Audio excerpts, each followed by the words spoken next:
Okay, so we're going to take a look at our first chapter here on judicial review. And one of the things you may not have thought of before is whether it's even legal for the Supreme Court to have the power to judge the constitutionality of a statute. It seems kind of intuitive at this point, given our history, that the Supreme Court or the judicial branch should have that authority. But we're going to examine whether that authority is properly based or not, and how it came to be established. So, first of all, what is judicial review? Well, judicial review is just the ability of the judicial branch through the Supreme Court to determine what's constitutional and what is not. And so, if there's a law that's in question, that's a part of a legal dispute, and some party is arguing that the law is unconstitutional, then it's the judicial branch's role in reviewing that statute and providing judicial review to determine whether or not it's constitutional or not. Now, that's judicial review. What about judicial supremacy? Well, judicial supremacy is the idea that the Supreme Court has the sole determination whether something is constitutional or not. So instead of when there's a controversy over a law, the president being able to determine whether it's constitutional or not, in terms of judicial supremacy, we talk about, well, the Supreme Court is actually the one that gets to determine that, and they're supreme in that endeavor. Okay, so judicial supremacy just means that the judicial branch has total control over the determination of constitutionality of a law. Now, the question is, of either one of those, is that based in some part of the Constitution?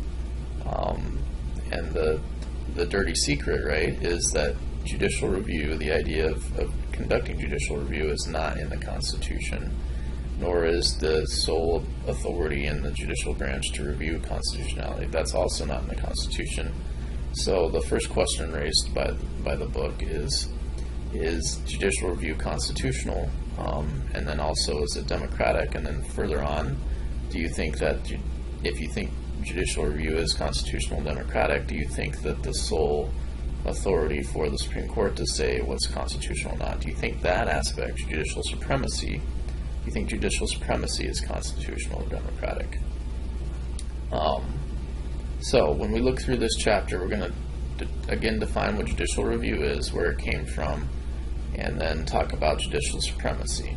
Okay. So where did judicial review come from? There's thoughts in terms of Marbury versus Madison, which is one of the initial key cases in the history of American law that established, and is traditionally thought of as being the beginning of judicial review, what established judicial review. So a court case, Marbury versus Madison, is where the Supreme Court announces that we have the power of judicial review. But there's also other writings besides Marbury versus Madison, so this doesn't just come out of nowhere when John Marshall announced this ruling. There's writings from Alexander Hamilton and other folks that talk about the authority of the court to have this. Now, there are other ideas about whether judicial review is judicial supremacy and those kind of things. Brutus is an anti-federalist, and we'll look at what his thoughts were, as well as Thomas Jefferson. And then we'll look at some early cases that really started to build on this idea of judicial review and judicial supremacy.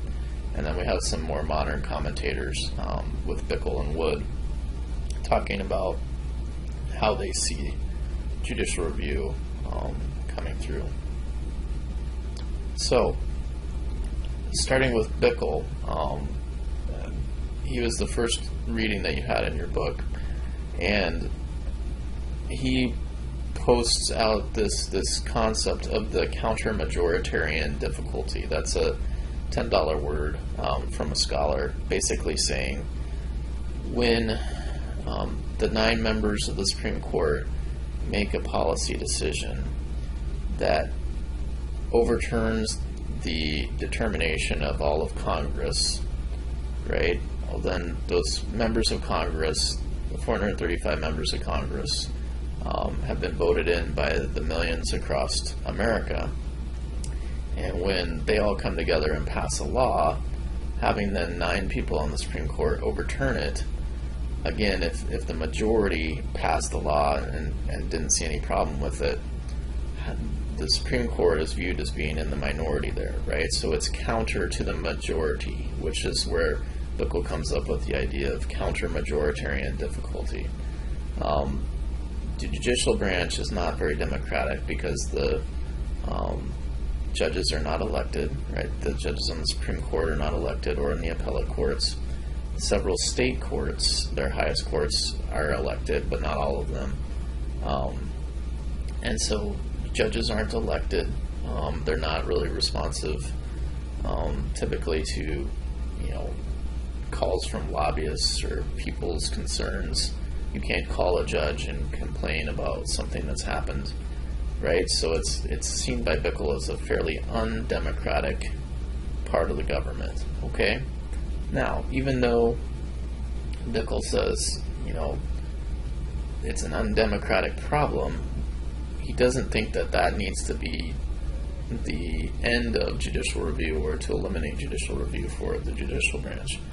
What Bickle is saying is that the scholarly mentality of a judge who isn't subject to election, who has time to put into more scholarly pursuits than maybe other politicians who have to worry about re-election and lobbyists and losing their jobs and all those kind of things. The judge has a more scholarly disposition, which makes them a proper guardian of the Constitution, according to Bickle. Okay, but as we've seen in several cases, the Supreme Court understands how it's viewed on a lot of situations. It understands that it's not viewed as the most democratic aspect of policymaking. And so, for instance, if it's viewed as the least democratic branch, it's typically not inclined to overturn repeatedly the majoritarian impulse, because then it makes the Supreme Court lose legitimacy and authority. And I'll give you an example. So with Obamacare, right, it's passed, and so it goes before the U.S. Supreme Court, and the court has the opportunity to say, no, it's unconstitutional, basically overturn all of Obamacare, even though it's been passed through the constitutional legislative system. If the Supreme Court continually blocked every piece of legislation that one either it disagreed with on a policy standpoint, or just always upset the will of the majority, in that situation, the court would then be put in a worse spotlight, and the Congress has the ability to, under the Constitution, to set the jurisdiction of the Supreme Court on certain matters. And there's always been, a mutual respect between the legislative branch and the judicial branch on that point. One or the other doesn't infringe on each other's territory unless they need to. Now, it's more frequently in modern times that legislative stuff gets overturned as unconstitutional. But the court understands that if it continually overturns things time and time again, it will be viewed as kind of a super legislature and lose legitimacy and authority in the eyes of the government, right? So being sensitive to it, oftentimes it'll make decisions time and time again that don't seek to overthrow the majority. Even when we saw if FDR, so Franklin Roosevelt continued, they had his New Deal legislation overturned initially by the U.S. Supreme Court when he first came into office, and that led to FDR proposing to pack the court and add a bunch of new judges to the court to try and ramrod his legislation through, because he'd propose a bill, it'd get passed, the Supreme Court would overturn it. And he frustrated him because that was blocking a lot of his New Deal ideas. So he thought, I'm so frustrated with the Supreme Court, I'm going to put another 6 members on there so I can be sure that I can get my legislation through. Well, eventually they kind of came to the Supreme Court stopped objecting and overturning everything that he passed, and the court packing plan failed, right? They didn't add a bunch of stuff, but that's always been one of these tense times between the Supreme Court and presidents and legislatures and those kind of things. The court understands its position and its role, as Bickle's saying, and is sensitive to that, but it still has that role. Okay, so it's not like it in Bickle's opinion, it doesn't mean that the court doesn't have that role.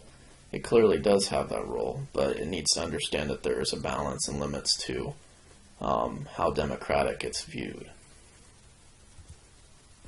Now, Gordon Wood, Bickle puts a lot of emphasis on Marbury versus Madison as being the point that judicial review was established. Wood takes a little bit different tact and disagrees with Bickle on the point of judicial review didn't just come out of Marbury versus Madison. There were other moments prior to that, most importantly, Alexander Hamilton's Federalist Paper 78, where Hamilton talked a lot about it's the province of the Supreme Court to protect the fundamental rights of the people, right? So he's saying, Alexander Hamilton, before Marshall did Marbury versus Madison, and keep in mind that Alexander Hamilton, James Madison, John Adams, all of these are early Federalists, okay, meaning that they liked a strong central government. And John Marshall, who became the Supreme Court Justice, was also a Federalist, so he's of the Federalist Party. And so Thomas Jefferson was more of an anti-Federalist that became a Democratic Republican that kind of morphed into a different party there when Jefferson got appointed. But basically, the idea would be even Jefferson saw a role for the courts in protecting the rights of the individuals from legislatures and stuff like that. So everyone kind of, in their early writings by the Founding Fathers, they anticipated the idea that the courts would be reviewing the Constitution. Now, Jefferson disagreed and thought it wasn't going to be judicial supremacy. The legislative, the executive, the judicial all had a role in determining what was constitutional or not. That's where Jefferson came down. Madison, a little bit between Hamilton and Jefferson, again saw a role for the courts, but didn't think that it was, the sole judicial supremacy kind of concept in terms of reviewing the constitutional rights. Okay? So, Wood doesn't see Marbury versus Madison as the seminal moment that established judicial review. There's all kinds of other writings, and we'll look at a few of these here, that a lot of the Founding Fathers anticipated this kind of authority. They just had different ideas about it, and different ideas than maybe what came to pass later in history. So in Hamilton's Federalist 78, this is a really important one, because Hamilton basically, one, says he feels like the judicial branch is the least dangerous branch. One of the things you want to keep in mind as we go through this class is whether or not you think Hamilton is right. Do you really think that the court is the least dangerous branch? The court has decided Bush v. Gore, right? It decided an election. It decided Obamacare. It's decided campaign finance with the Citizens United decision. There are several major gay marriage, right? Several major policy decisions that are being made by the court, essentially. And when you have that happening, the question is, that they may have been seen as the least dangerous branch, and Hamilton says the court doesn't have the power of the purse, nor does it have the power of the sword, meaning that the court doesn't have any troops or police to go out and enforce its decisions. The court doesn't have budgetary control. In fact, the Congress controls its budget. So the court can't, he sees those as the real levers of power. Well, that may have been true in the early republic. The question now is that true today? And Hamilton also, Hamilton thought, well, the court can stand in the way and be the protector, the guardian on behalf of the people, right? Because he said the rights were retained a lot by the people. It's not just the legislature and the executive. The people retain a lot of rights, and the court's there to protect the people, and that's a proper guardian of the people, okay? But he was thinking about it in terms of the court being the weakest branch, and not having the power of the purse and the power of the sword. And the question is now, do they really even need that to have the kind of profound policy effect that you see? And so Hamilton suggests that there are these fundamental values that the court is the proper guardian of. And this gets into kind of natural law discussions, and there was a thought around the Founding Fathers, and it's still true today in the legal kind of theory world, that there is basic fundamental laws out there that the court can determine, right? And the Founding Fathers thought of these as kind of, higher law or God's fundamental law in that time and place, right? With the Founding Fathers and their kind of faith background thought of it as law that was, fundamental. And if you think of Plato, right, this is the form of justice, or there's fundamental laws that the court can determine. And what Hamilton was saying is the court, there's man-made law that are done by legislatures, and there's kind of fundamental law. And the court is the proper guardian of the people from violations by the legislature of their fundamental laws, okay? So that's what Hamilton said. The court can really protect people from these fundamental things, and the court's a better protector than legislatures on those sorts of things, because legislatures are fickle and they can change with authority and things like that. So Hamilton writes, the Federalist 78 thinks, it's okay that we have judicial review and that the court says what it is, because they're not that dangerous. They're proper guardians, and they can strike down those laws that conflict with fundamental law.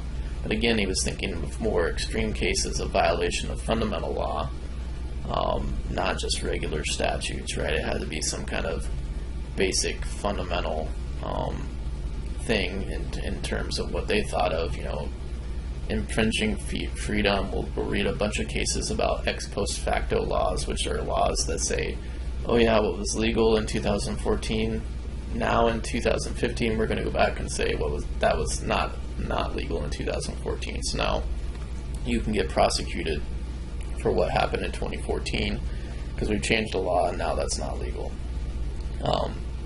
Those sorts of things seem really unfair, right? To change something that was legal to being illegal and then getting prosecuted or fined or something for it.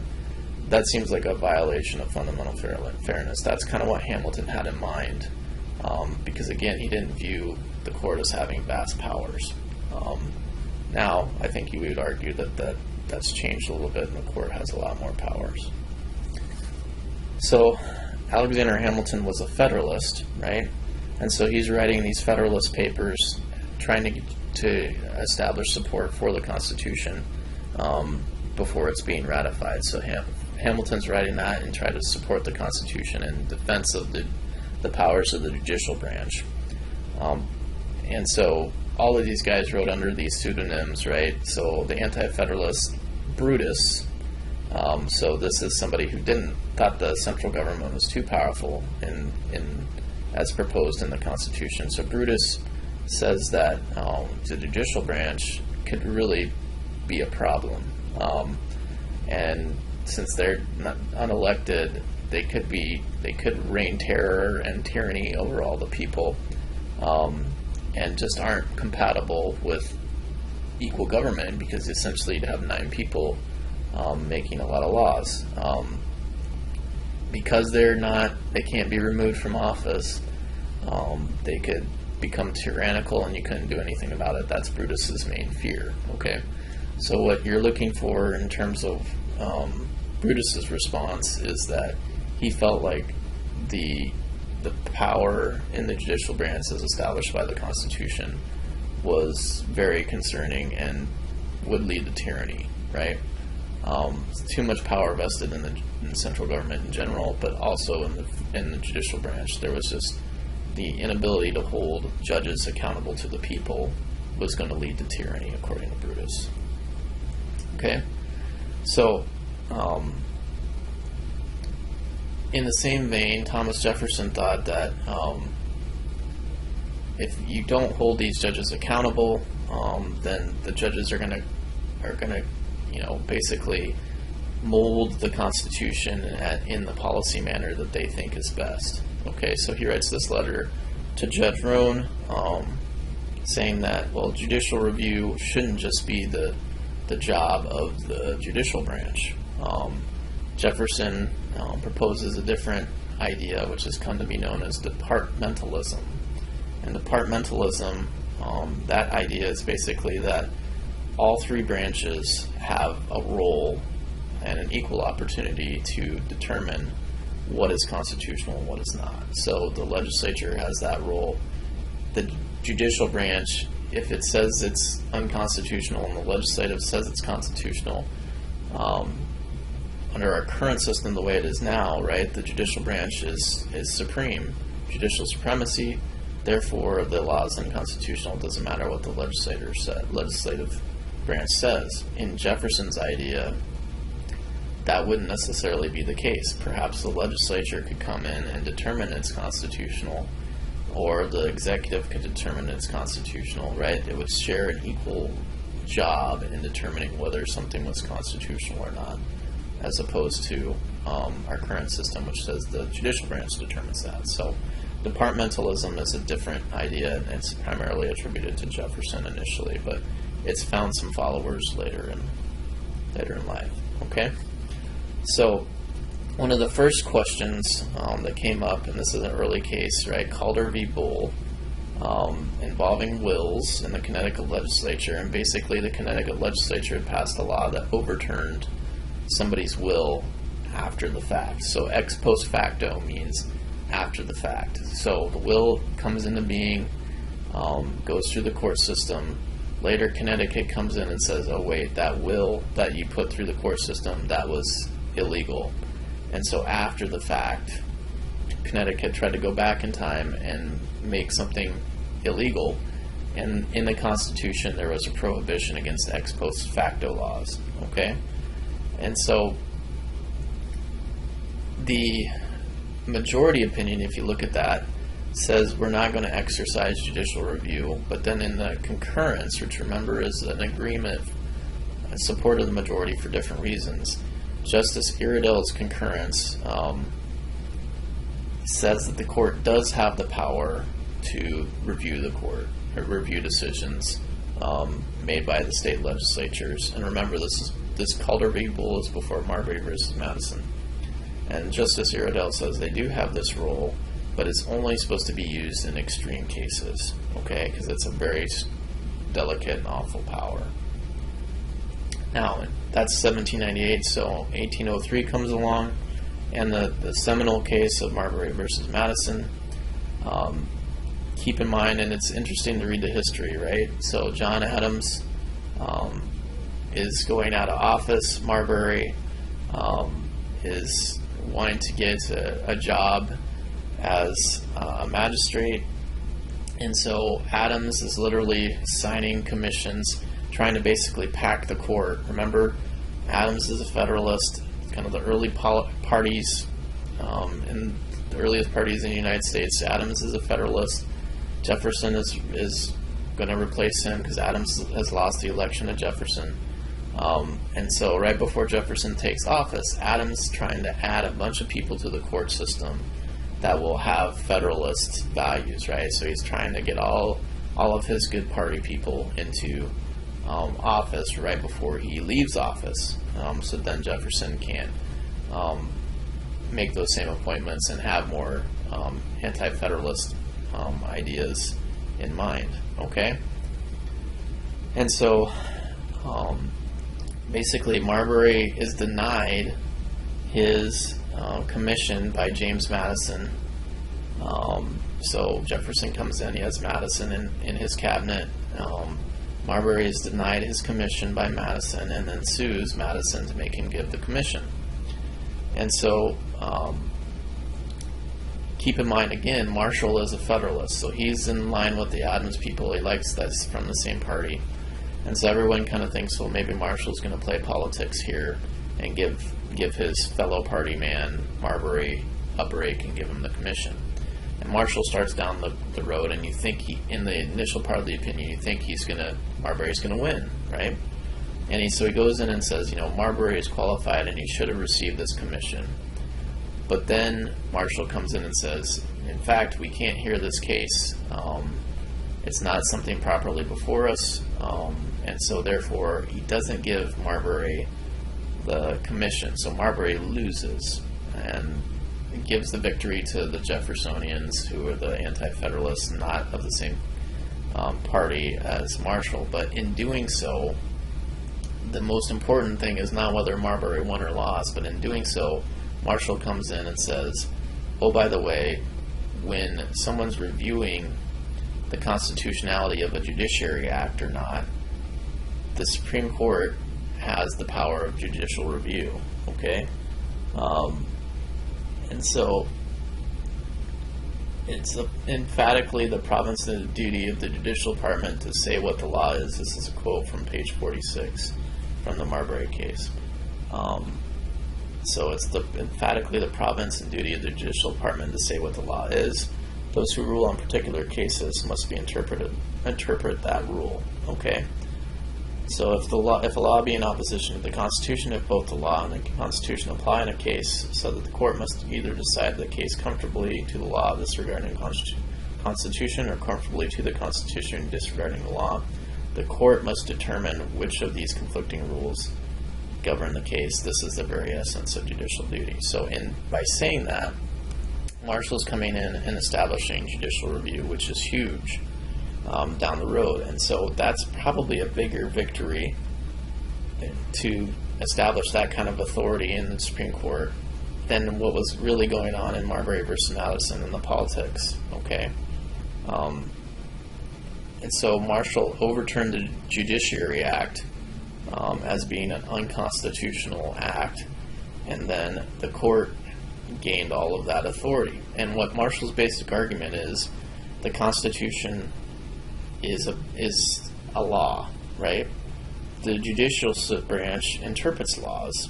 So the Constitution is just another law, right, that the judicial branch can interpret, right? So it's kind of a circular argument, admittedly, and the two commentators come up with that by saying, hey, and it's referred to as the Marbury syllogism. Okay, syllogism is kind of a circular argument. And so when Marshall is saying that, he's saying basically, hey, it's law. We're the judicial branch. We interpret laws. So therefore, at least the Constitution is law, then we have the right to interpret the laws, the Constitution as law, just like we would any other law, right? Now, that's a very big step in saying that, hey, this whole governing system, now we're in kind of charge of what's in bounds and out of bounds. That's a big step. Okay? Now, after that, we have a series of cases. Fletcher v. Peck is one of them. That, again, there was a law that invalidated under the Contracts Clause, right? And ex post facto laws, when we talked about that, it's a law changing it from after the fact. There's also the constitutional protection against the government from interfering with your contractual rights. So there had been a state legislature in Georgia, and ballot was really concerned about some land transfers. And again, in Fletcher v. Peck, the court came in and said, you can't, as a Georgia legislature, after sales have been completed, and overturn basically all of those land sales. That was interference with the contract and unconstitutional. So that Georgia Act was in violation of the Constitution and therefore invalid. Okay, and so in that situation, it's kind of one of the early expressions of judicial review in overturning a state decision. Okay, so obviously in Marbury versus Madison, the law had been the Judiciary Act, and that was a federal act, right? So that was a law from the federal government. Fletcher v. Peck is a state law, and so it's important. It's an important case because this was the first time the court had overturned a state statute for being unconstitutional because that violated the Constitution. So it established that authority to look at state legislatures' acts and overturn those. And so then so that's a state legislature. Next we move to Martin v. Hunter's lessee. And so again, can the Supreme Court review the state Supreme Court decisions? And again, the answer is emphatically yes, according to Marshall, right? Marshall overturned the Virginia Supreme Court decision, and again, this was confiscating stuff after the American Revolution of someone who had been a Tory, right? So Marshall overturns the decision of a state Supreme Court. And again, that's an important move because those things, it was unclear and it wasn't specified in the Constitution. Could the Supreme Court even do that kind of thing, right? It wasn't clear that they had the power of judicial review, and even if they had it, it wasn't clear that they could then use it to overturn state determinations, right? Because remember, in the early republic, states' rights were very important. And so these are all important cases because it said, nope, the Supreme Court is the supreme law of the land and the prime interpreter of this. Trustees at Dartmouth, again, involved a contract right, and basically they were trying to throw out the president of Dartmouth College in this kind of entertaining case. But even if we're overturning the will of the acts of the legislatures in New Hampshire, the Supreme Court says we are protecting the fundamental rights of people to contract in that situation. Okay, so we're not going to let state legislatures violate fundamental rights, kind of in line with what Hamilton was talking about. The validity of your contract should be valid no matter whether or not the state legislature comes in and says it's invalid. Now, contracts to hire a hitman or contracts in some states for gambling and those kind of things are not legal, right? You're not going to be able to say that's a violation of my constitutional rights. I should be allowed to contract for gambling or other illegal activities, right? Your sale of the drugs or something, that's not going to be protected. But fundamental rights to engage in commerce and privately contract, those were upheld, and so those private rights were seen as fundamental and protected in the Dartmouth College case. Now, Cohen's v. Virginia is an important thing. This was, speaking of gambling, this is involved in lottery tickets, and so the question was,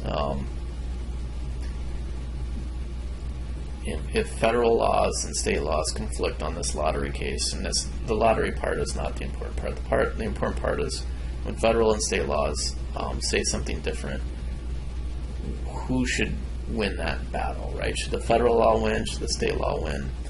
Well, the supremacy clause, which later becomes very important, and one of my favorite sayings is, the Supreme Court is not final because it's right, right? The Supreme Court is right because it's final. Okay, so what that's saying is the Supreme Court doesn't always get it right, and that's why they're always the last decision maker. The Supreme Court is right because they are the last decision maker. All right, so they don't always get it right, and that's what gives them the authority. They have the authority, which makes them the final decision maker. Okay, and part of one of the early things that established this was Cohen v. Virginia. And so as you see, there's a slew of cases here that establishes basically the right of the Supreme Court to say what the law is. And the question is, are we comfortable with that now that we've seen the Supreme Court and the judicial branch aren't maybe as weak as Hamilton proclaimed in his Federalist number 78? Are we okay with the court making those kind of policy decisions, particularly when there's not that early support for that in the constitutional text itself. Now, what Wood would say is, well, even if it's not in the constitutional text, it's not just Marbury versus Madison. You have Hamilton, all these Federalists saying it. You have anti-Federalists like Jefferson recognizing that the court has a role, but it's a shared role, and those sorts of things. So there's tension there. But now that we've relied on that system for a long time, is it even a debate anymore? Can we still debate about whether the court should have this power, or have we come to rely on our system of government, even if it's established by these early cases and not the text of the Constitution? We come to rely on that so that it's just a fabric of our system of government. So go ahead and read your assigned readings, and you're responsible for all the readings, but you'll need to respond specifically to the part of the readings that you have to provide a summary for. So look forward to listening to the discussions on the discussion page.